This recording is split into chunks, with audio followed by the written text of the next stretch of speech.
Good afternoon, everyone, and welcome to the October 3rd, 2024 meeting of the Strathroy-Caradoc Committee of Adjustment. The municipality of Strathroy-Caradoc acknowledges that it is located on Treaty 21 territory. We are thankful to the generations of people who have taken care of this land, including the Chippewas of the Thames First Nation, the Munsee Delaware First Nation, and the Oneida Nation of the Thames. Before we start, roll call, a bit of a different group here up front today. So Jake Ritter will be the what's your title in this? Acting Secretary Chair. Acting Secretary Chair, and so this is his first meeting doing this, so he's already told me that be kind to him, and I'm sitting in for the chair, so be kind to me. And we will move forward from that. So first is roll call. Jake, I think you take that, right? Thank you, Chair. Tonight's participants include Member Kennis, again, who's the acting chair. Member Kumar appears to be absent. Member Bayan, Member Pelkin, Member McGuire, and Member Derbyshire. And then Member Tripshire is absent. And then municipal staff joining us this evening is Erin Besh. She's the planner with the County of Middlesex, and Melanie from Legal and Legislative Team. Tonight we have 6 individuals attending in person and 2 virtually. Tonight we have 5 applications to be heard by the committee. The chair will introduce each application and provide the applicant and agent an opportunity to speak to the application. The planner will then follow up with their report. The public will then be invited to make comments or ask questions about the application. The chair will then call upon the committee to ask questions and make comments before the chair calls on a vote for the application. Once a decision is made, there's a 20-day appeal period from the date of decision for minor variances and 20 days from the date of decision for consents. If anyone wishes to be notified of a decision, you can make a request today or make a written request following. For the virtual participants, just please ensure you have your name visible on your Zoom video and keep yourself muted until it's your turn to speak. Thank you.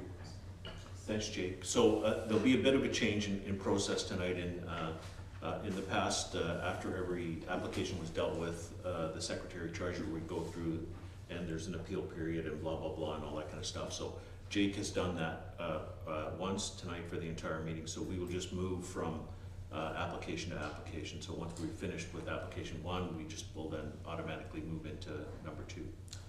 Okay, so the first item, or item number 2, is then the approval of the agenda. So you have that in front of you. Committee Member McGuire and Committee Member Pelkman seconds that. All in favor? And that's carried. Are there any declarations of pecuniary interest this evening? I don't see any. Item number 4 is the reading and acceptance of the minutes of the committee meeting of September the 5th, 2024. You have those. Could I get someone to make the motion to accept that? Committee Member Vian, seconded by Committee Member Derbyshire. Any questions on those minutes, comments? Seeing none, all in favor? And that's carried. All right, so that takes us to submission number 1 tonight. As Jake mentioned, there are 5 of those. 5.1 is a application for minor variance A22-2024 at 72428 Scotchmere Drive. And the owner of the property is Paul Banman. I don't believe there's anyone here tonight on that application. So I will turn it over to Erin Besh to lead us through it. Thank you very much, Chair. Just going to share my screen here.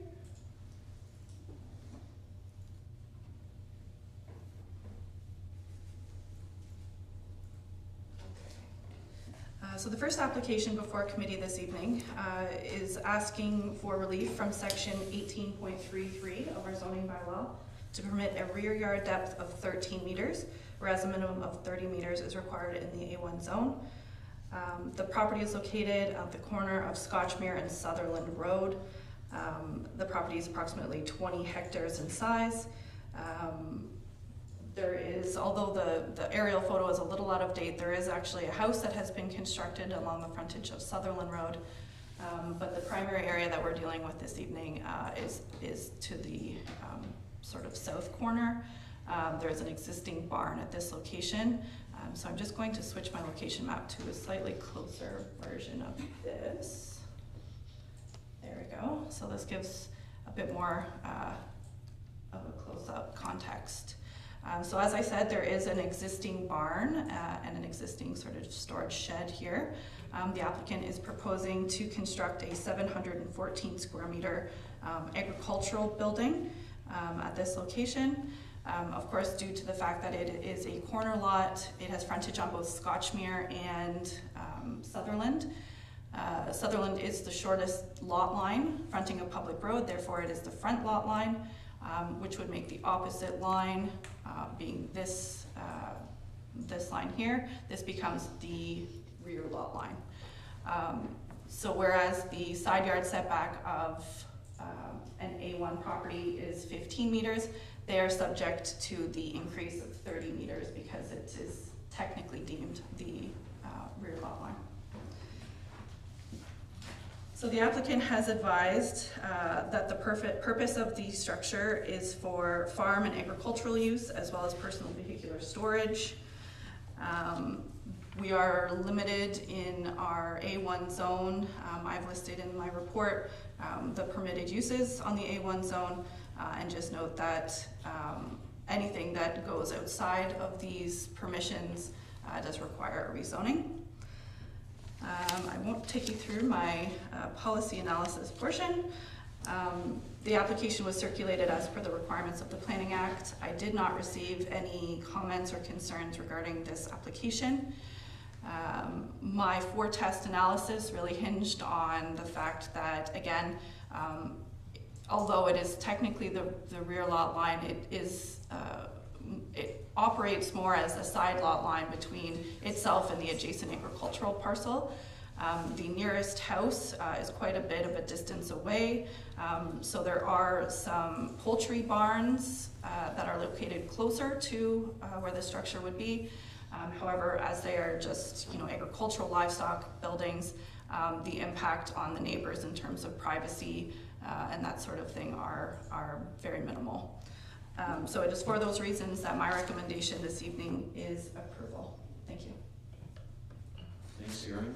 Since there's no one here to speak on this, committee members, any questions or concerns? Committee member Derbyshire. Thank you. Through you to I wanted to say director, but planner. There you go. Thank you. Because they're both agricultural buildings, the chicken and the one being constructed, is that why there's no minimal setback from these barns, I would assume? Through the chair to member Derbyshire, absolutely. MDS only applies to sensitive receptors, and that would be a dwelling. Agricultural buildings are not included in that setback. Yeah, I did see a porch and whatever else on there, so this will not be used for any of those. This is simply going to be an agricultural storage barn, not a kind of garage slash man cave, living room, that kind of deal, or? It has been made very clear what the purpose of the structure will be and what is permitted on the property. Thank you.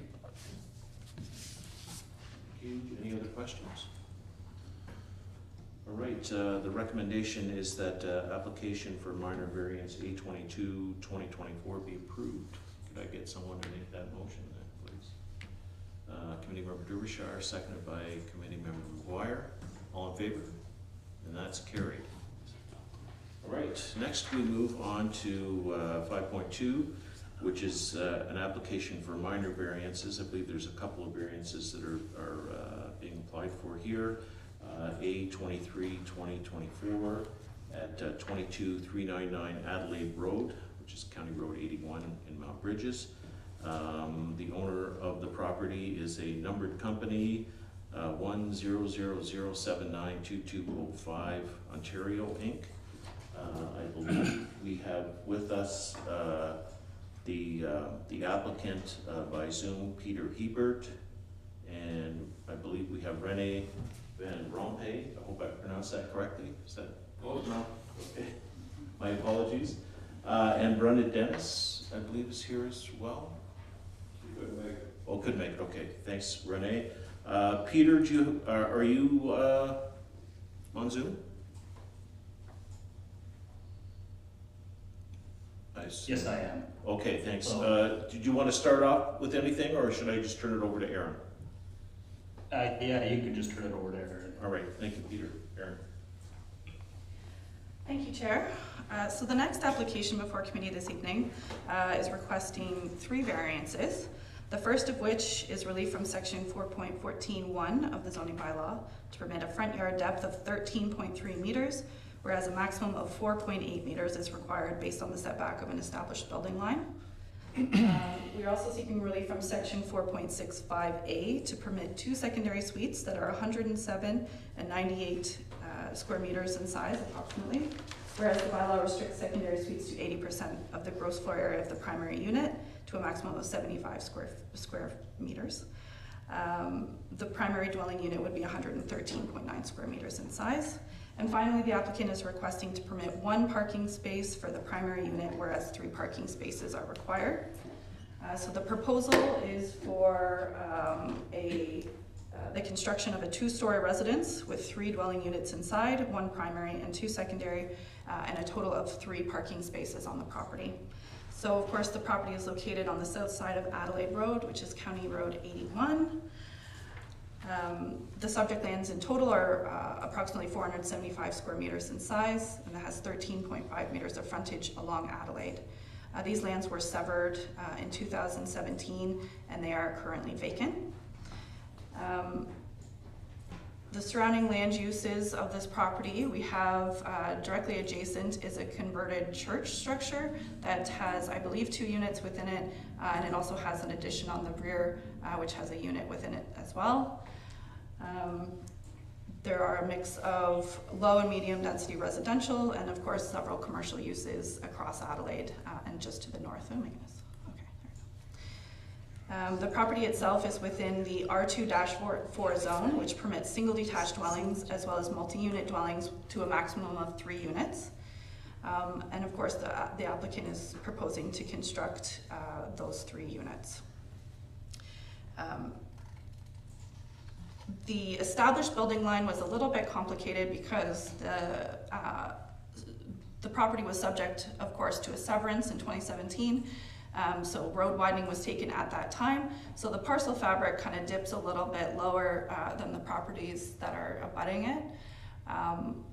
As the houses along this part of the road are located somewhat closer to the property line than what would typically be permitted in our zoning bylaw, we have something called the established building line provision.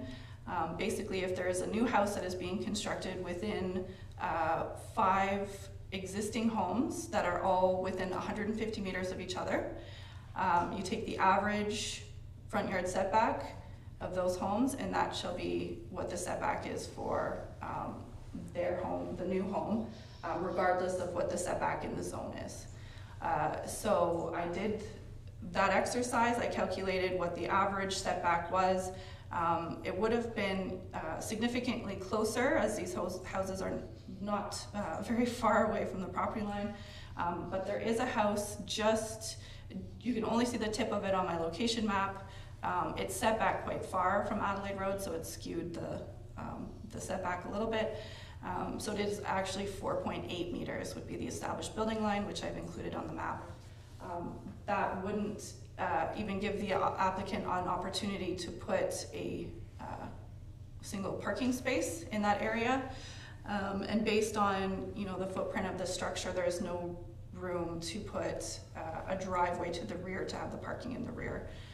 The lot itself is quite narrow as well at 13 meters. So it doesn't allow a lot of flexibility for parking. So the applicant is proposing to have the parking in the front yard. Further, the parking is going to, there's 3 lots, or 3 spaces rather, that are proposed. one of those per secondary suite, which is what is required under our zoning bylaw.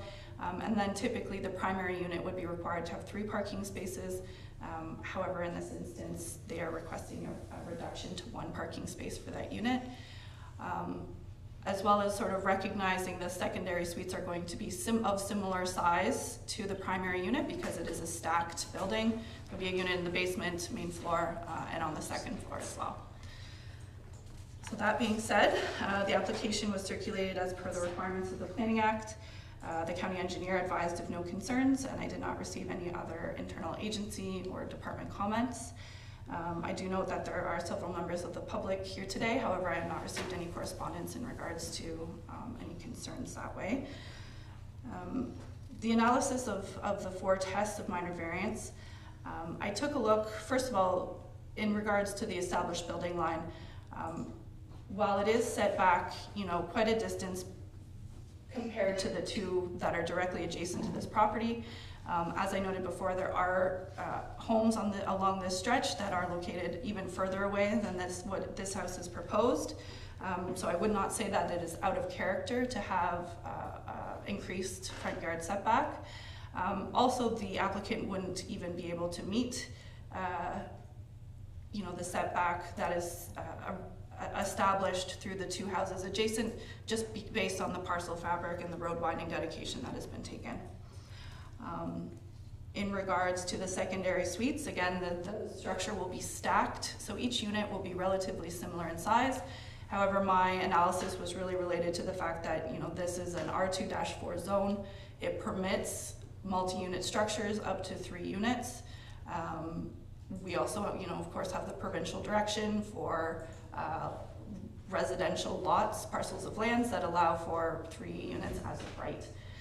So really, although we do have the secondary suite provisions in our zoning bylaw, it's, in this case, it makes sense to have 3 fairly similar sized units. And in regards to parking, I would note that the secondary suites, as I said before, they will each have their own assigned parking space, which is what is required in our zoning bylaw, and then the primary unit will have 1 space allocated to it as well. For those, visiting the site, if they have visitors or anyone staying with them, there is street parking available, or there's alternatives to that as well. So my analysis was that the 4 tests of minor variance can be, they do meet the 4 tests of minor variance in this case. So my recommendation this evening is approval. Thank you. Thank you, Erin. Mr. Hebert, do you have anything you'd like to add? No, I think Eric explained it pretty well. Okay. Renee, did you wish to speak on this? I'll go with your first name since I guess I put your last name, so carry on. My concern would be the back of that property, since most of it borders on my property. What are they gonna do about it? They're gonna put a fence up, or? Yeah, we could build a privacy fence. You heard that? Could see what happened next door. They put the fence up, but they chopped half the trees up one side and left the other side. Whatever they decide to do, maybe they could contact me and we'd discuss it. No problem. That'd be all right? Yep, he said he'd do that if that's good with you, so Okay. we'll look for you guys to meet with each other and work that out. Yeah, we can work out some compromise there. Okay, thank you. Yep. Committee members, any questions? Yes, thank you. One comment I have is specific to the proposal, and one is just for future lot severances. When I'm looking at the parking configuration and looking at the street that the residence is on, I don't think that having the parking configured as is drawn would make for a good situation. It's hard enough in a single family household when you've got cars blocked into each other, but when you're in separate households, I can imagine that might make for some stressful situations between people. So I think that the parking either needs to be turned so that each car can get out on its own without being blocked in by another one. Or maybe one is parked up to the front of the house and two turn the other way. I'm okay with the 3 parking spots. They just need to be configured in a way that each parking spot can access the road without having another car to be moved in its place. The comment I have about future severances is that I would wish that our planning staff in the future would use a square and make sure that the property lines are perpendicular to the road, because as you can see with this property line configuration, the building needs to be skewered to the road and it's not perpendicular to the road. And that could have been alleviated when the severance was done between the church and this lot, to have the line drawn straight and then wrapped around the shed if they wanted to keep the property where the shed is sitting. So that's just a comment for the future. Any comments on that, Aaron, at all, or? Noted, yes. However, what about the parking? Maybe could we hear from the Oh, applicant if the Mr. EP Hebert, any comments on the parking? Yes, I had a couple of drafts drawn up for the parking. We could do one that's similar to the triplex right next door, where they come park toward the side. And then that would work out fine. Good. Thank you. Committee Member Derbyshire. Sorry, I yet again through you to the planner. There's 3 different residents here. I know we should have 5 parking spaces. That also does not include any guests that might come over, and we will now end up parking on the county road. Can we park overnight on the county road in the winter, or do they take that away? Like, are we kind of getting ourselves maybe into like should there be at least one visitor spot here? You know, otherwise we're really relying on the county itself, or the county road, to be the parking lot for any overflow.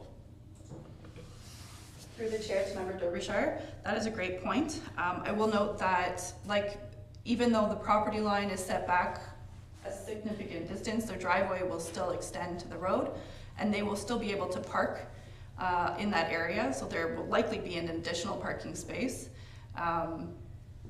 Of course, it is, they are bound by the width reductions along the county road.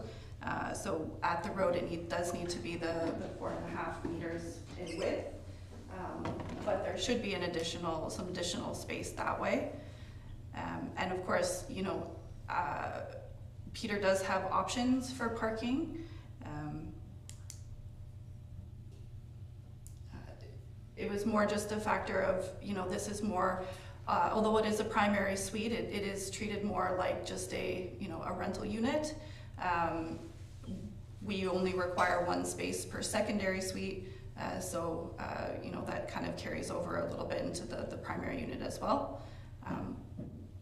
But that's definitely something Peter can consider as an additional parking space as well, if that is committee's wish. Any comments on that, Peter? Yeah, I think we could possibly squeeze in a 4th parking spot. If you're looking at the overhead from the neighbors, there's about 4 or 5 there, and I believe I could put 4 in there. Thank you. Committee Member McGuire. Thank you. I was gonna make the same comment as Committee Member Peltman. The parking concerns me when we stack them like number 1 and number 2 are showing. I don't see that facilitating 2 separate residences. And then essentially the comments that really we could have number 4 behind number 2 extending out towards Adelaide Road just compounds the problem of vehicle 1 and vehicle 2, which are now landlocked by vehicle 4 behind them. So with that said, I would agree that if we're reducing to fewer than the required number, they can't lock each other in. In other words, it has to be turned 90 degrees. The parking has to be 90 degrees to the road from this picture. I don't know how else they'll do it, but it's not up to us to design it for them, but I would agree. The parking concerns me. I mean, I'm concerned about how far it's set back to, but at the current time, the same owner owns the house to the south, and the house to the north aren't really complaining about it, so I guess everybody's okay with that, but the parking is an issue. And I'm not sure if the applicant is suggesting that, you know, maybe they could park over at his other building, but if that's what he's suggesting, of course, all the parking has to be maintained on this lot during the design phase, so. Yeah, well, certainly, Peter will leave that with you to work out. I think you'd want all happy tenants there, so coming up with some sort of scheme, whether it's angle parking or not, hopefully that will be workable. In the interim, the recommendation is that the application for minor variance A23-2024 be approved. Is someone willing to make that motion? May I speak? Certainly, yep. I'd be willing to entertain an amendment to that or conditions to that we're discussing in the parking. And I'm not sure if that can be done at this meeting or not, because I'm not prepared to put that wording in place. I don't know what it would be. But I'll leave that over to the planner. Any suggestions on that? Committee could defer the application and we could take it back and come up with a, like Peter said, I had originally seen a different parking layout, so he does have some options. And we could bring the application back with a different parking scheme if that would work. I'll motion to defer this application and have it returned at the next meeting of this committee. Is there a seconder on that? Committee member Ryan? Discussion? Just wondering if there's any urgency on behalf of the applicant that a delay may cause. Yeah, well, I was really hoping to start as soon as possible before the snow fell, but I don't know if Aaron has showed you the other parking layout I have. Is there one with 4 parking spots? Where they are not tandem parked. Is there by any chance one of those options with 4 parking spots? Not with 4, but it was wide enough where you could put in a 4th. You know what happens when we do things on the fly. Okay, there's a motion on the floor to defer. There it is.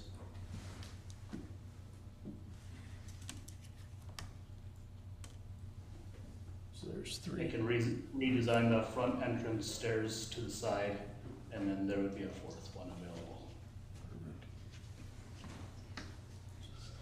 Or even where currently number 1 sits on the design that's on our package. Could you do that? That would make 4. Yes. Then perhaps we could propose a friendly amendment that we can approve the application for the minor variance with 4 parking spots in a manner that all 4 cars can exit without blocking each other in. Yes. Thank you. You're good with that, Dale? I'd agree to that as well. Okay. Just for committee's information, there are several variances that would be required to facilitate this design. Number 1 being, you know, in the front yard, your parking area can only be 40% of your front yard. And I believe that's why, you know, parking was altered to begin with, to sort of get away from those. And we also had, drive aisle concerns here. So, although we may, if this is the direction the committee would like to go, we may have some more variances that are required for parking. Just food for thought. So as a point of discussion, I think from a community perspective, the parking configuration that's shown on the screen right now is more important than the amount of grass that's in the front yard. And that if a minor variance is required because the committee is requesting this as well as the extra parking spot, that if a minor variance is required, that the applicant put in a request to waive the fees for the minor variance that would be required for this parking arrangement that we're seeing now.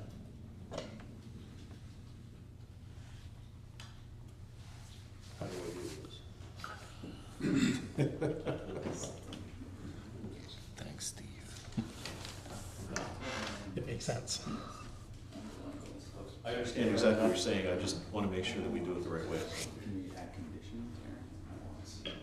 Might I suggest perhaps approving 2 of the variances and maybe not the parking? That would at least allow the applicant to apply for the building permit and get going on that. And we could bring another minor variance forward for the parking. So with that suggestion, you'd be recommending that we, let's see, approve the variance associated with the relief from section 414 and 465, and then the parking one be deferred to the next meeting? Is that? You good with that? All right. So, if I may, I'm really leaning back to my original, because I think we're getting convoluted in, and so issuing a building permit when the site itself has not been totally approved, I think becomes very dangerous, because then what happens if we can't come to an agreement on parking? What happens? My concern is holding up progress here, or moving forward for the applicant. So I just feel we're binding ourselves. I don't know. I mean, there's processes. So I'll just make my comment. I mean, you have an amended. although it seems to me that the parking problem could be solved with another, like using this last drawing that we saw with an additional variance, right? Anyway. So what is the motion on the floor now? So the motion would be to approve the first, so there's 3 variances here. Approve the first 2 associated with the location of the building and then the size of the secondary suites, right? And then the third one on parking spaces would be deferred until the next meeting, where they come back on the parking spaces plus the area used for parking. Am I right there, or? That's not the motion on the floor, though. Okay, what's the motion on the floor? Technically, the motion on the floor is still Mike's, because I offered a friendly amendment. They agreed to it, but we haven't voted on the friendly amendment yet.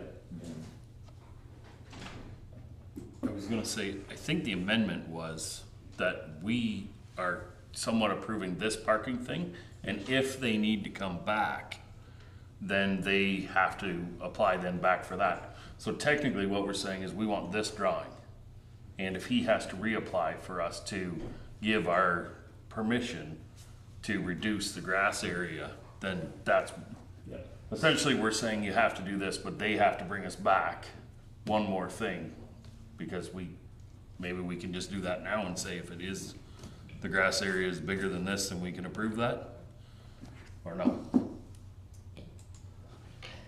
We could add conditions to the variance to require them to alter their plan to their original proposal. And then I guess if they just need any subsequent minor variances for that, it would have to be a separate application, because we'd be making a final decision on this one.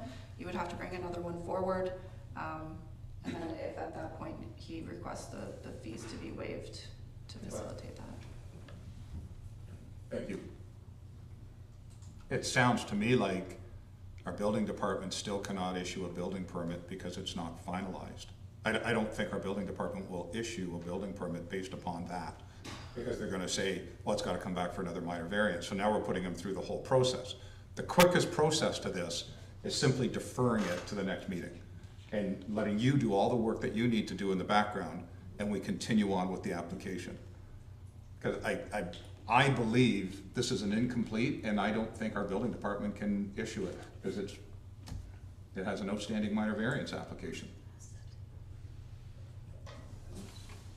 Yeah, I think that's true. The only benefit that I could see if you conditionalize it is if he can make it work without needing a second minor variance, then he can go ahead, right? But we're told he has to. Like, we have to deal with the minor variance because we're now taking up more of the green space in the front yard. So we know that that's another minor variance sitting there, which becomes the encumbrance. I still believe your quickest route is 30 days and let staff do their work. I think I've swung over to your side, so. I would agree. I'll withdraw my friendly amendment. Okay, so the motion, the original motion is to defer, and now seconded by Dale, you're good with that? To the next To DOA the next, meeting. to the next meeting, Yeah, yep. we need a date. Thank you. All in favor? All right. We did.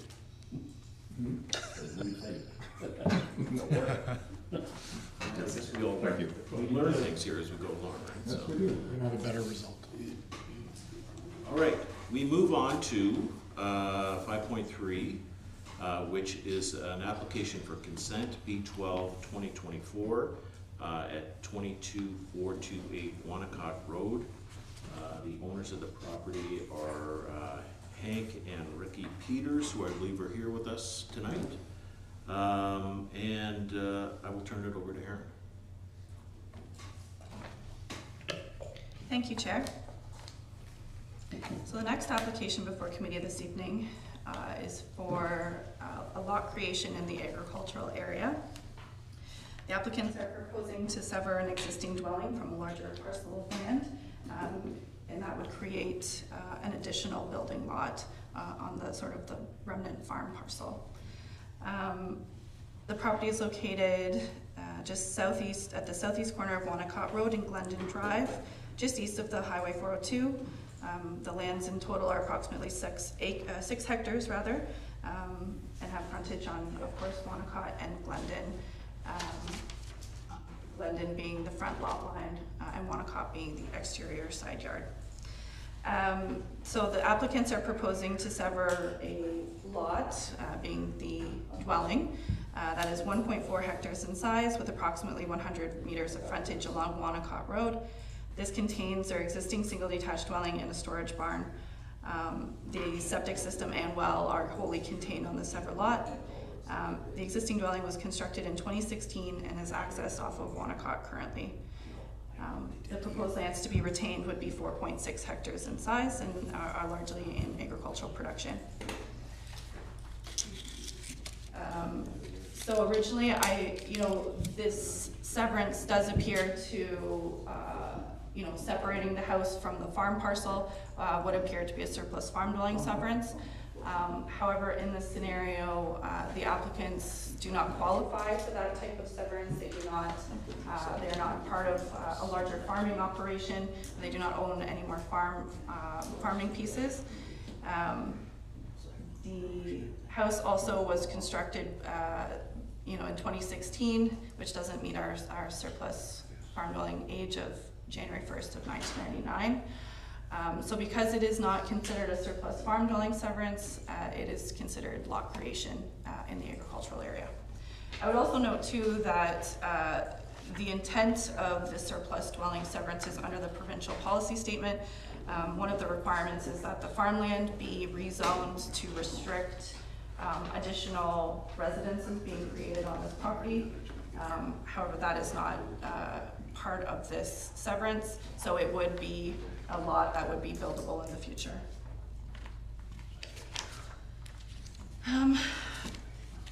The application was circulated as per the requirements of the Planning Act. County engineer advised that if the application is approved, land dedication along Glendon Drive would be required up to 18 meters from the center line of the road, if not already to that width. The senior development coordinator recommended, if it's approved, a condition be included requiring a drainage reapportionment and parkland dedication, if that is determined to be necessary. I have not received any public comments in regards to the application. So agriculture is the predominant land use within the county and a very important component of the economy and culture. The protection of agricultural land therefore represents a major pillar within the county's official plan, as well as the Strathroy-Caradoc official plan and the provincial policy statement. A component of managing this resource is the general discouragement of land assembly, which results in an undersized agricultural parcel that could have a future house constructed on it.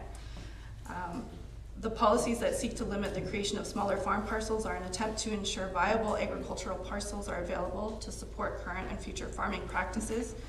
And it is generally thought that farming practices are supported by larger farm parcels. And the county and Strathroy-Caradoc official plans specify that farm parcels are to be approximately 40 hectares in size. While they do contain, these official plans contain criteria to evaluate proposals under 40 hectares, they relate specifically to the ability of the lot to operate as an independent farm parcel with sufficient area to maintain flexibility for future changes in the type or size of agricultural operations. The applicant advised that severance of the lot should be permitted as it is not productive due to its size or economical for a farmer to use it for growing crops, as well as the soil conditions of the lot. And will, perhaps not viable as an independent cash crop operation. I am firmly of the opinion that the lot is large enough to accommodate any number of agricultural uses, livestock operations, nurseries,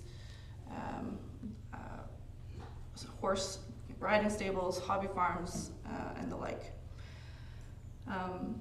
Section 4.5.3.4 of the county official plan limits severances within agricultural areas to only surplus farm dwelling severances, minor boundary adjustments for legal or technical reasons, agriculturally related consents for commercial or industrial purposes, or the creation of new farm lots subject to a minimum lot size of 40 hectares. The Strathroy-Caradoc official plan also provides similar requirements. The applicant has indicated the purpose of the severance is to separate the balance of the property from the existing dwelling for possible future use, and the proposed farm parcel would be approximately 4.6 hectares in size, which is a significant deviation from the required 40 hectares. The Strathroy-Caradoc official plan states that splitting of prime agricultural land into smaller parcels shall generally be discouraged, but whereas it is proposed, the owner shall demonstrate that the resulting smaller parcel will have no detrimental impact on agricultural productivity, operating efficiency, and future farming practices.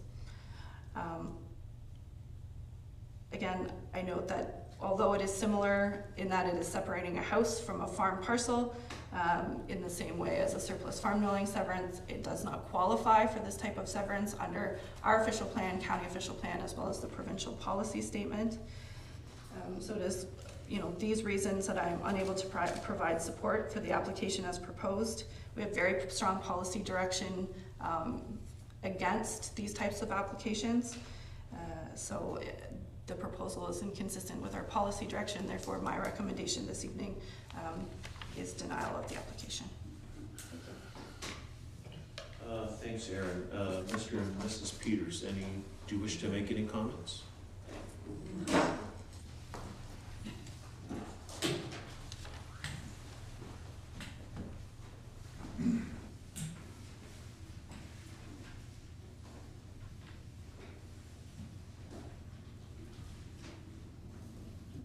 The good news is there's no parking problem. And we love living where we are. We've lived here for, 8-9 years, but we know the time is coming that we cannot look after this place properly anymore because there's so much work to do outside. Therefore, we like to make the split between the two properties. sell one, keep one in the family, either one way or the other. This is very important to us to keep part of it in the family. Then getting back to, we know this is not allowed under the, according to the official plan, but keeping in mind the size of the land, it's hard to even find anybody to rent the property because it's so small. Like there's only 13, 14 acres to be worked. The farmland is so poor, it's just blow sands, and it's almost impossible to get a decent car. And it's for sure it's not a loss to farming productivity because the land is so poor, it doesn't produce. So we're hoping that the Committee of Adjustment will grant us this on a severance on these grounds. All right, thank you for your comments. Committee members. Committee Member McGuire. Thank you, Chair. So I'll start. I appreciate and I understand the application and what the applicant is saying. However, the PPS is specific where it says you shall not do this, and we have to comply with that.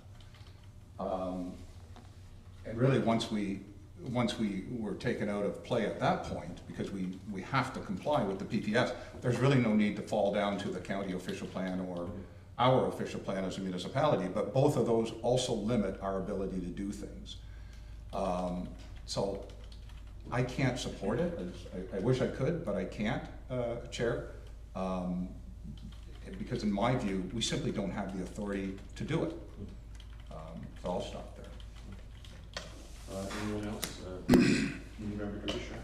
Thank you. Through you, I just want to make a comment. I struggle with this one too because everything you've said about that place, you are 100% correct.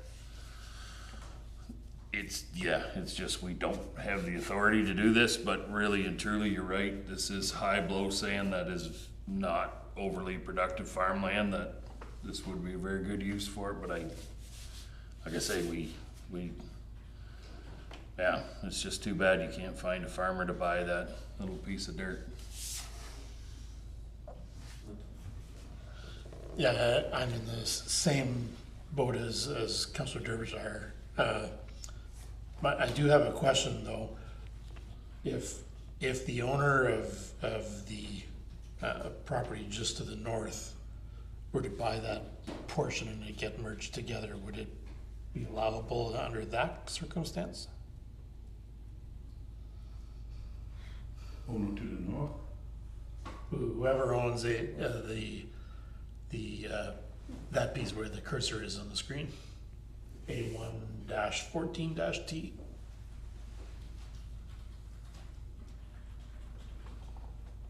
Like, that's not really pertinent to this application, but I'm just saying that it's one potential Possibility. Yeah. Karen? So I think the challenge is that we evaluate both pieces of land. So not only would we would say, oh, the farmland, yes, it can be transferred and make a larger parcel with the north, but that would leave the residents that would not meet the requirements, like our minimum lot area and that is one of the considerations that we have when we look at like lot boundary adjustments or lot additions in the agricultural area. But it technically satisfies that the area that is currently appears to be farmland would remain farmland. In that situation, I would suggest that perhaps we do like a reverse surplus farm dwelling severance, where we can separate the house from the farm piece and that be merged with the larger farmer, and they would be the ones, that would qualify for that type of severance.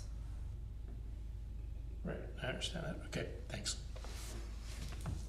Anyone else? Comments? All right, seeing no other comments, so the recommendation is that the consent B12-2024 be denied. Committee Member McGuire makes the motion, seconded. Committee Member Pelkman, all in favor? And that's carried. Thank you. Sorry, Mr. and Mrs. Peters.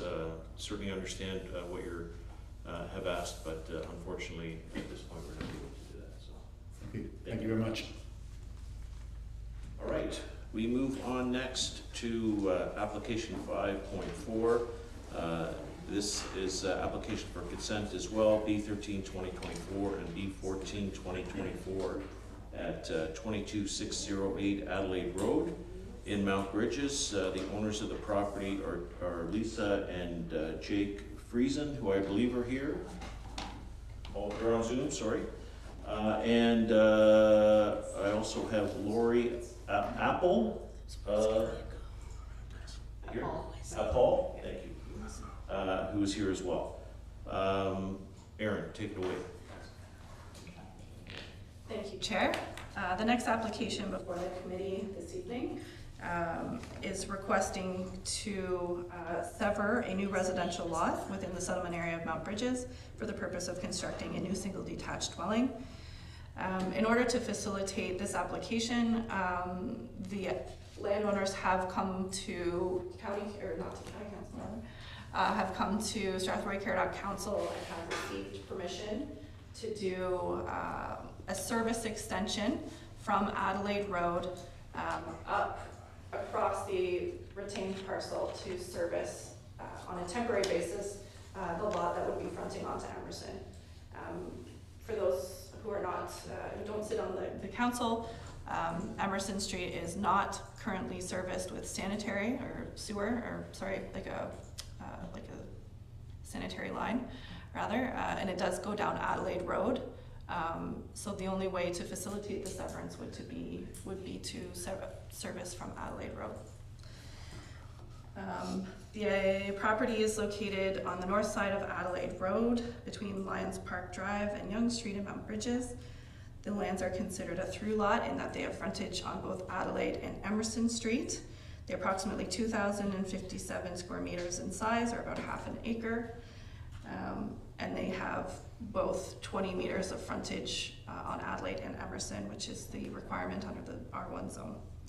The applicant is proposing to sever a portion of this land to create one additional residential building lot. And they have also provided a draft survey plan which depicts the proposed and retained lots, and also provides some servicing details, and I included it as part of my report. So the lot to be severed would be 962 square meters in size with 20 meters of frontage on Emerson. The retained lot would be 1,102 square meters in area with 20 meters of frontage, again, on Adelaide Road.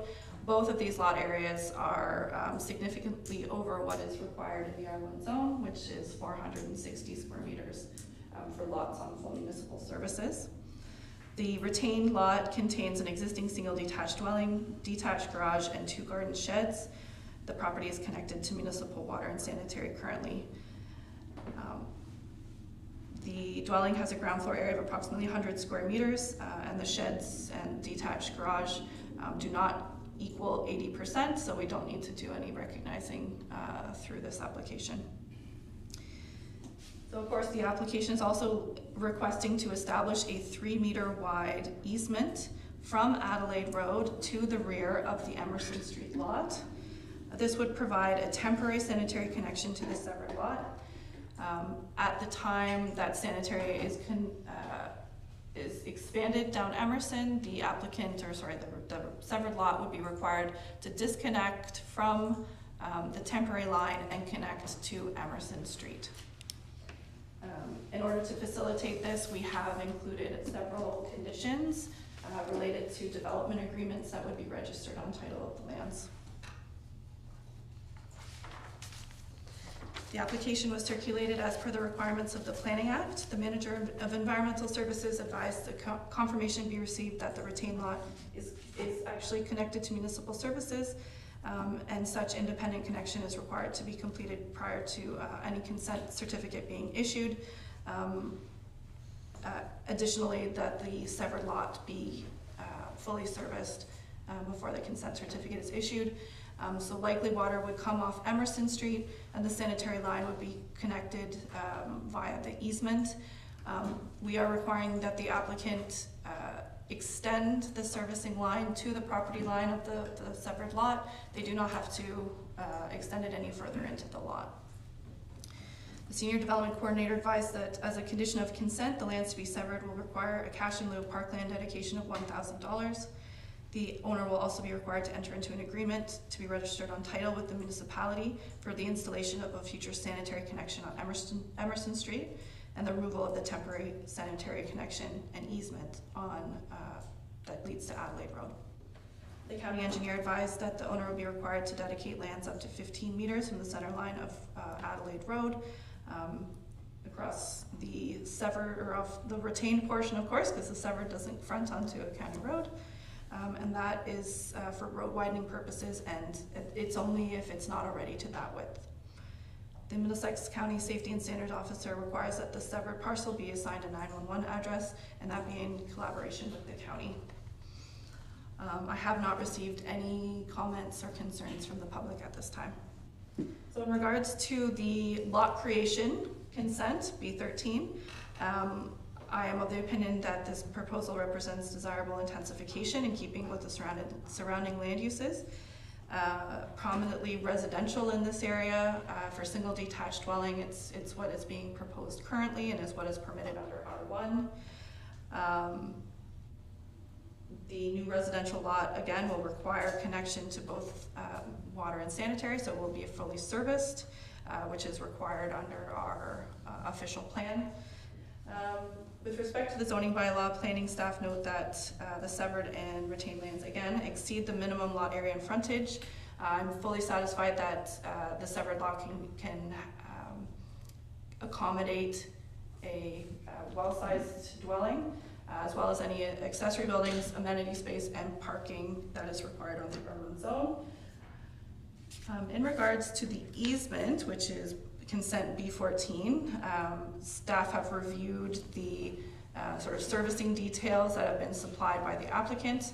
They are of the opinion that it's appropriate to ensure that the severed lot is developed on these full municipal services, which is the preferred form under the PPS county and local OPs. The easement itself is 3 meters in width, and the existing dwelling would be 1.3 meters away from the easement. In support of the application, again, the servicing and grading plan has been submitted. And I do want to note that the easement would not permit any buildings or structures to be constructed on top of it. I mean, it could have a garden and landscaping and that sort of thing, just no structures, no permanent structures. So again, development staff recommend the owner enter into an agreement with the municipality for the installation of future connection and sanitary connection. And this would ensure that future owners would be aware, because we would require it to be registered on title. So any purchaser who their lawyers review the title, they would see that there's that requirement. So my recommendation this evening is approval, subject to the 17 conditions for the lot creation itself, and then 5 conditions for the establishment of the easement. Many of these conditions will be easily satisfied. Confirmation that the retained lot is connected to municipal water and sanitary, as well as the consent, the easement requirements. A lot of it overlaps with what we're doing in the first consent as well. So fairly easy to satisfy. Thank you. Thanks, Aaron. Mr. and Mrs. Friesen, anything you'd like to add? No. No, we're good. Thank you. Thank you. Lori, any comments you want to make? Thank you to the chair and committee for letting me have a few minutes. I'm not opposed to the motion on the table, but I would like to have some clarification on the language used in the conditions. On Emerson Street, there's approximately 30 homes and including lots. Of those, 3 houses, I'm assuming, have already had variances on the sewer. There's 2 on the corner of Lions Park and 1 on Emerson that are probably having your sewer go over to Woodlands Road already. There was an additional house built in 2022 that probably had a variance of some sort. I don't know if there was any sewer work done. The address of that is 2598, so that would have had a variance as well because there's no services down the road. Right now, there's this lot, which is for sale, and there's an additional one at the other end of the street, which is approximately 2549 Emerson Street, which I assume will also be asking for a variance in place of there not being sewer systems. So of those homes, there's another 2 lots that could possibly still be sold on this street. There's one at the corner of Young and Emerson, and then one directly across the street from that lot as well. So there's about 30 houses. So that's 7 properties in 30 homes that have had either variances that have been already given or will be proposed in the next few years. Emerson in 2010 was in scope to have the sewer system, which went down the major road of Adelaide at that time. It was de-scoped due to funding, and was in plans in 2020 when I contacted the city due to some remediation that had to be done at our home on 2575. We had Connor McEachran out to do an assessment. We had Zwart come in and do remediation because our septic system is original and it's 40 years old, so it's a miracle it's still working. So thinking of the feedback from the residents on Queen Street and how they needed to have some planning time to do some financial planning for this type of work, I think it would be of the best interest of council and the chair to consider doing some serious planning on some of the work that will be done in Mount Bridges, specifically in that area since it's been in scope twice, and give the residents at least 5 years notice on when this work will be done so that they can financially plan for this. And it really does matter because if you look at the sewer system of Strathroy, every single home looks to be serviced. If you look at the sewer legs and the mapping, where Mount Bridges, it's only the new residents. And it's the old residents that have to bear the water runoff. So if you look at the reports of 2022 and some of the consulting that has happened, there's an amount of rain, Emerson Street being identified as one that has some runoff concerns. We've had flooding down the street. And so there is some just aging infrastructure that needs to be invested. I understand there's capital investment by developers that are building homes in Mount Bridges and would like to know if some of that capital investment is being put towards the original residents of Mount Bridges. So my question here is there a plan for Mount Bridges to do some good, robust planning so that the infrastructure that can be put in place that's needed is being done, and so that these people that are trying to sell this lot and develop a house can sell their home and say, immediate, this is what's going to happen, but in 5 years, this is when the sewer is going to come. And when we use the word temporary, it's actually defined and time-bound. So thank you for your time. All right, I appreciate your comments, but certainly it's beyond the scope of this committee. But those of us on council will, we're about to enter budget deliberations for the period ahead, so certainly we'll take what you've said under advisement. Any members of committee on this particular application in front of us tonight? Any comments? I guess I have a lot to say tonight. I'm never a fan of easements. It worries me, they start out great and eventually this parcel of land where a new home is going to be developed facing Emerson will get sold and probably be sold perhaps a couple of times before all of a sudden it's time to pull out and terminate this easement and the drain pipe under the ground. And I'm not sure how you force them to do that, as opposed to going to their backyard, just cutting it off and stubbing back out to Emerson. Besides the fact that it creates a weak point of failure at the main line out on Adelaide Road, which shouldn't have an additional hole punched in it. And I would suspect that main line is under pavement at this point in time. And we know from other applications, water issues exist down in there. So are we to believe that this temporary service is going to be pulled out by tearing up the road, doing dewatering, properly capping the main line, or is it going to be terminated under the sidewalk or at the property line with some sort of failure part for the future? I'm just not in favor of easements at all. I think we've had a similar application recently, and I say recently, I don't know, 6 or 8 months. I believe we turned it down for similar conversation about easements and stuff. I stand to be corrected on that though, and maybe if the planner is aware of something, they could, you know, comment to that. But easements, I'm not in favor of. I would far rather see the new property get its own septic system that they would have to terminate when the line comes down Emerson, as opposed to doing work underneath somebody else's property. That's just my thoughts. Any comments here? And maybe you could talk, what has council approved on this? Has council approved the easement, or perhaps you could address that? Certainly, to the chair. What was approved by council was the permission for 22608 to have a second line. Currently under our bylaws, you are allowed one connection for water and one connection to sanitary per property. So originally the applicant came to council and requested a second line so that they could put this plan into fruition. Once, you know, they did come to council again with a second delegation and request to do a Y connection off of their existing. I believe that they did some investigation into cost, and so that was what sort of, you know, spurred that request, but that was denied at council. So far what is, you know, been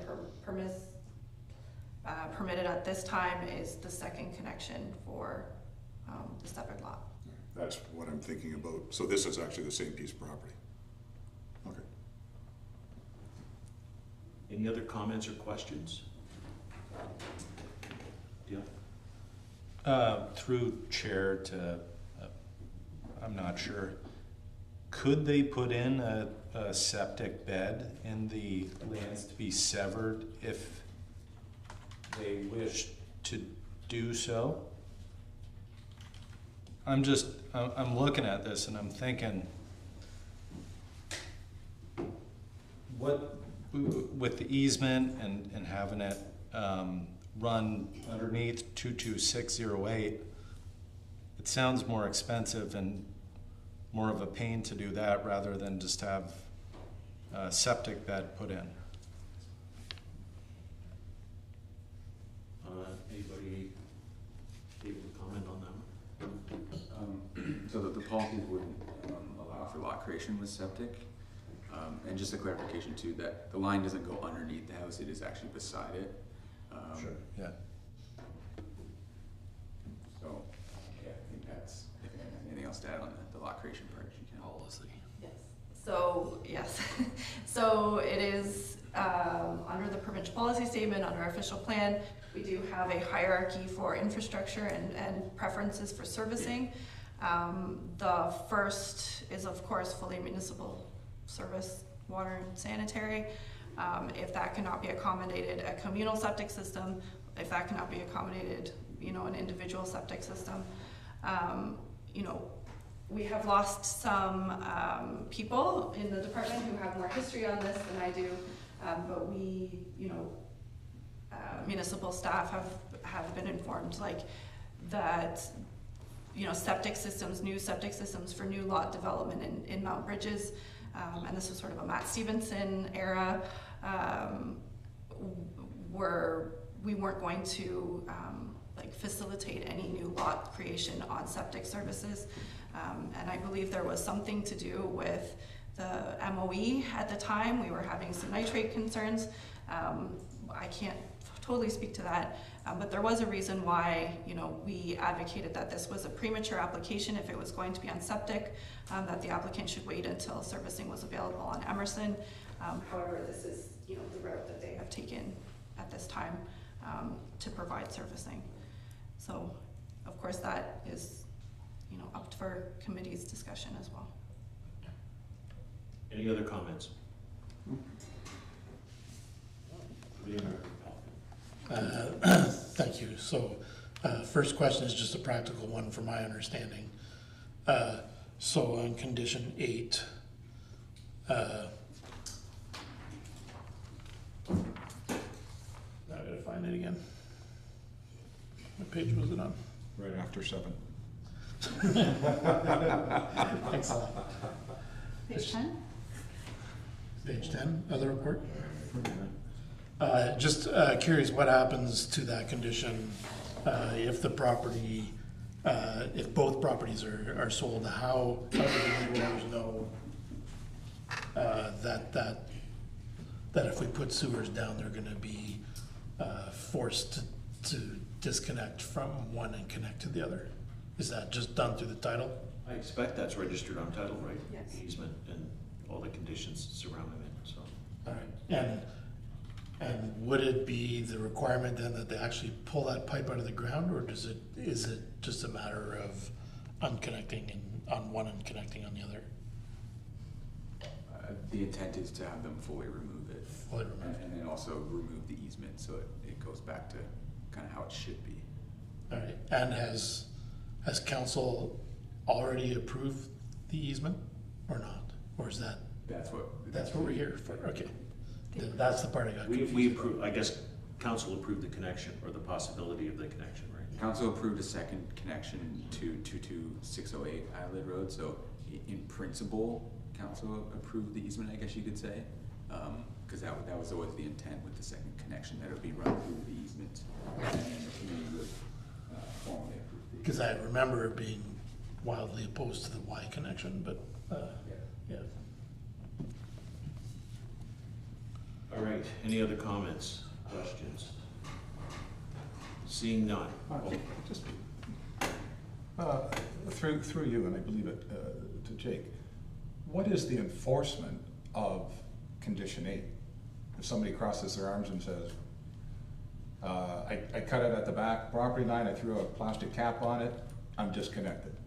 So the agreement itself really becomes the enforcement. So like Aaron said, it'll be registered on title before the lot's severed. So it'll run with both the severed and retained pieces when it's actually severed. And then, yeah, it's a legal exercise of enforcing that agreement. I understand it's legal, but what's the enforcement? So that when people say, no, I'm not doing it, Legal proceedings, if they say no, they don't want to do it. That they're then in default of the agreement, and so we would go after them legally. so it becomes an encumbrance on the municipality at that time. But collectible through a charge against the property, right? Yep, potentially. Yep. But it would have to be through a court order to receive it. So it's a court case. Yeah, it would be.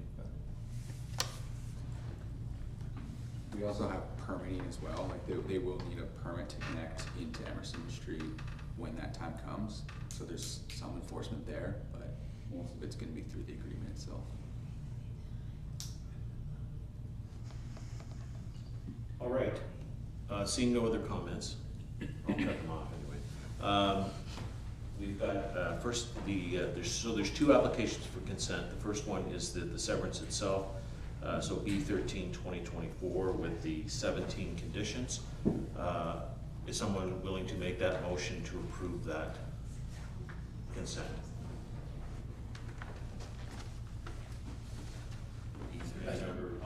Yeah, I think we're in the position that our staff have basically said that there's no reason to oppose it legally.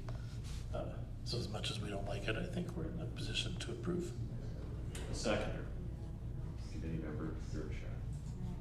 All in favor? Opposed? 2, so I break the tie, so I vote in favor of the consent. So that's carried. Then we come to consent B14/2024, which is the actual easement with the 5 conditions. Would someone move the approval of that? Councilor or Committee Member Derbyshire, seconder. Committee Member Peltman, all in favor? Opposed? I'll break the tie by voting in favor. Thank you. Next, we come to our last application of the evening, which is also applications for consent. B15 2024 and B16 2024, and an application for a minor variance as part of that A24 2024 at 2617 Queen Street in Mount Bridges. The owner of the property is Devin O'Brien. The agent is Justin Patton. I believe Justin Patton is with us tonight. And also registered on this one is Dave Martineau, I believe, who's here as well. All right, Aaron, take it away. Thank you very much, Chair. So this final application is proposing the creation of 2 additional residential lots from a larger residential parcel, which is located at the corner of Queen Street and Lions Park Drive in Bridges. The lot 1, I've sort of given them arbitrary names and numbers. So the yellow lot, which is lot 1, is approximately 536 square meters in size with 16 meters of frontage along Lions Park. Severed lot 2 would be sort of fronting onto Queen Street, would be 651 square meters in size and 16.8 meters of frontage. And then the retained lot, which contains the existing house, would be the same size, 651 square meters and 16.8 meters of frontage. So to facilitate this consent, the applicant has also submitted an application for minor variance. This is seeking relief from section 5.31 of the zoning bylaw, and this is specific to just lot 2. It does not apply to lot 3 or lot 1, and that is to permit an exterior side yard width of 2 meters, whereas 5 meters is required in the R1 zone. The property contains a single detached dwelling, detached garage, and shed. The lands are currently accessed via a driveway onto Queen Street, and that is actually located on proposed lot 2.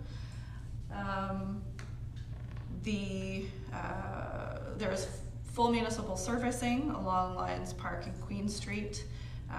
So there is, these lots will be fully serviced. The driveway for lot 1 would of course be accessed off of Lions Park Drive, and likely the two accesses would come from Queen Street for lot 2 and 3. Lot 1 is currently vacant of buildings and structures. The lot 3 again contains the existing house.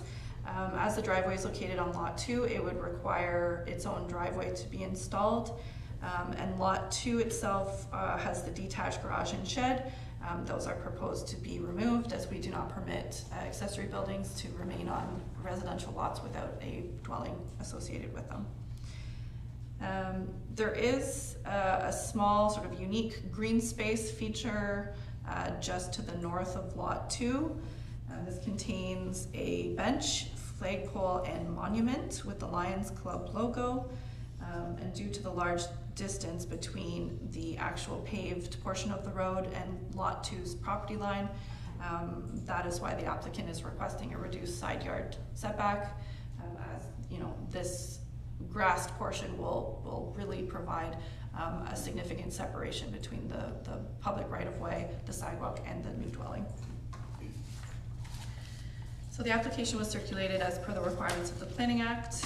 Senior Development Coordinator advised of the following comments. Number 1, that the 2 new lots as well as the retained lot will need to be serviced with full municipal servicing.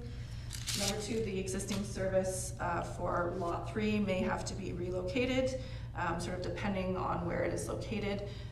If it's coming, on an angle across lot 2, it would need to be wholly contained on lot 3 itself.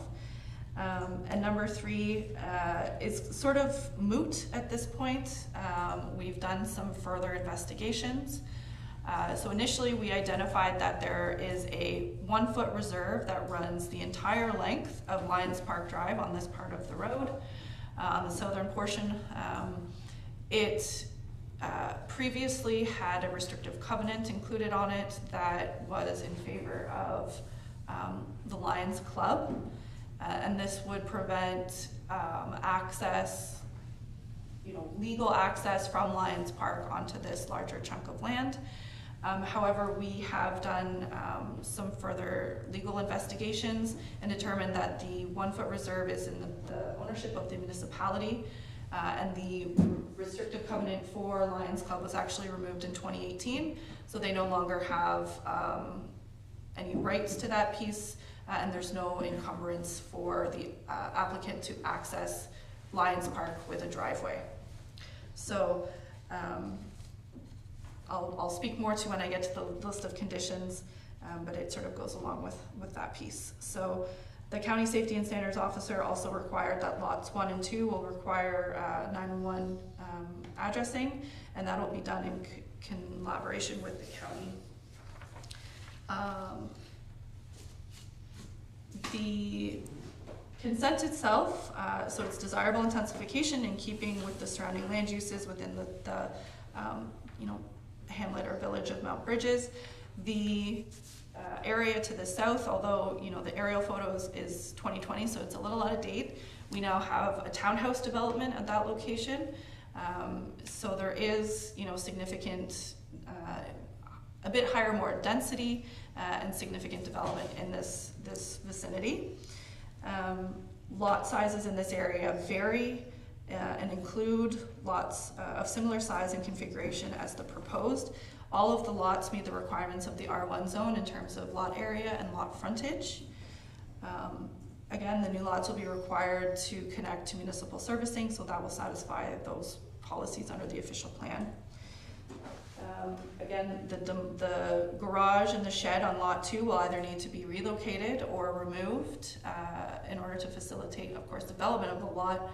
But not only that, as part of this application, their removal will have to go as a condition, because we do not permit accessory structures as standalone buildings on residential lots without a dwelling. In terms of the minor variance, the reduction to the exterior side yard was very, the impact of that is going to be very minimal. There is quite a significant distance between the travel portion of the road and that lot. The safety concerns and sort of privacy concerns, I don't have any issues with. One of the additional reasons why we have a side yard setback on corner lots, or exterior side yard setback rather, is to ensure that there's a consistent building line along Lions Park Drive. However, as you can tell, it is quite disjointed. It does angle away from the lots, so there is no consistent sort of building line at this location. So I'm satisfied that the 4 tests of minor variance can be met. So my recommendation this evening is approval, subject to, for B15, subject to 12 conditions, because I am requesting that condition number 6 be removed. That is the one that deals with the rights over the 1-foot reserve, as we have determined again that is not necessary. For B16, that will be 14 conditions, so 13 conditions for B15 and 14 conditions for B16. That one just includes the additional condition about the accessory structures, and of course number 7, that the reserve along Lions Park Drive, that condition can be removed. Thank you. Thank you, Aaron. Justin, any further comments you'd like to make? No. Dave Martineau, any comments?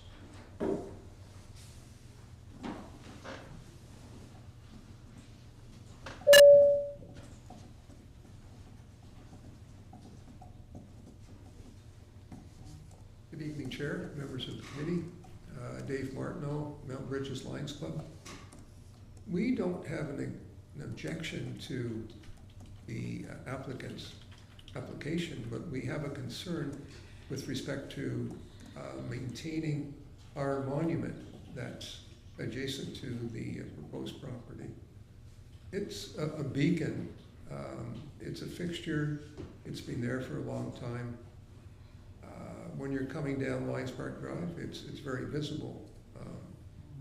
We would like assurance from the municipality that that area will be guided and maintained and looked after, so we don't lose the integrity of the monument. Thank you. Again, sort of out of the scope of this committee, but certainly I would ask that perhaps you make the municipality aware of your concern, because I think it's really, if I'm correct, that it's an item to be taken up with the municipality, not necessarily in this setting with the Committee of Adjustment, but certainly go ahead. I could be totally wrong on this, so. No, not at all. I just wanted to add just a further comment to that.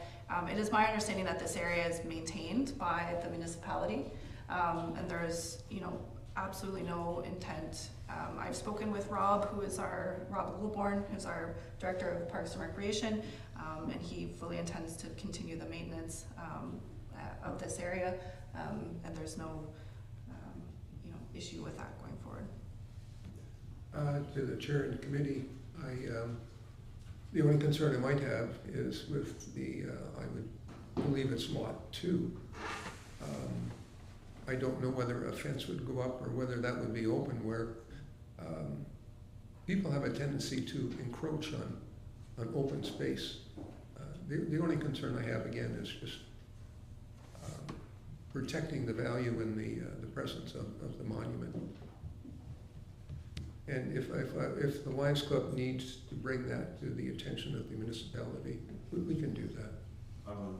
I think that would be a good thing to do, and certainly those of us on council, you've made us aware of it tonight as well, so certainly we'll be prepared to back you up on that one, I think. And the applicant, I don't know, any comments about, I guess, is there going to be, on that lot 2, I guess the separation between your property and that monument? Yeah, I guess you're concerned about the protection of that monument in that area. How will that be preserved, I guess? Correct. Yep. We've done a tremendous amount of things for the municipality, the community. We've provided a lot of green space. The Caradoc Community Center, the arena, the park, those things wouldn't be there if it wasn't for the Lions Club. So we're just hoping to have our interests, considered. Certainly, I think all concerned are dedicated to protecting what you guys have established there. So. Yeah, and we wish Justin nothing but goodness with his endeavor. Thank you. Thank you. Committee members, any comments? Steve? Yeah, I had a similar concern about the visual. I'm assuming, although I shouldn't assume, the driveway off of lot 2 would be on Queen Street. And as such, then the monument is in the backyard of the corner house. And I know some people, if you've got kids, you might have trampolines or play equipment that can be placed haphazardly. So is there plans to put a privacy fence at least along there, so that the visual, when you're coming down the street and you see the monument, that you're not looking past the monument to all the clutter that might be in behind it? Definitely possible. Yeah. And then the lot 1, where's the driveway coming off of that one? So does the driveway go into the townhouse complex then? It would be onto Lions Park Drive. That is correct. And there is a hydro pole there too. So likely it would have to be tucked kind of closer to this lot line here. Unless, the intention is to relocate the hydro pole, which I don't think it is at this time. So I guess too then, not that it could be a condition on here, but as you're thinking about placement of dwelling, that maybe the driveway be as far away from the monument as possible to again, just provide that visual. The driveway would have to be right side just to accommodate where the hydro pole is anyways. Okay, perfect. Okay, good. Any other comments, questions? Seeing none, we've got 3 motions to pass here. So the first one is the minor variance application 824 2024. Would someone move approval of that? Dale Brian. All in favor? And that's carried. Next is the application for consent B15 2024 with its 13 conditions. I'm right, 13, yep. Someone to make that motion? Committee member McGuire, seconded by committee member Pelkman. All in favor? That's carried. And then the last one is consent B16 2024 with 14 conditions. Would someone make that motion? Committee member Vian, seconded by committee member Derbyshire. All in favor? And that is carried. Thank you. We've made it through. Any inquiries, questions by any members on issues? Seeing none? Sorry, can I just Sorry. ask? Yes, you may. I want to ask one quick one. I'm not going to say on behalf of the Lions Club, but I just wondered in 2018 how that happened where they lost their thing. Now, you don't have to explain that now. I just didn't know if they fully understand that or whether we've kind of had a conversation with them and made it clear as to how that kind of went, being that it was still brought up here in this thing as one.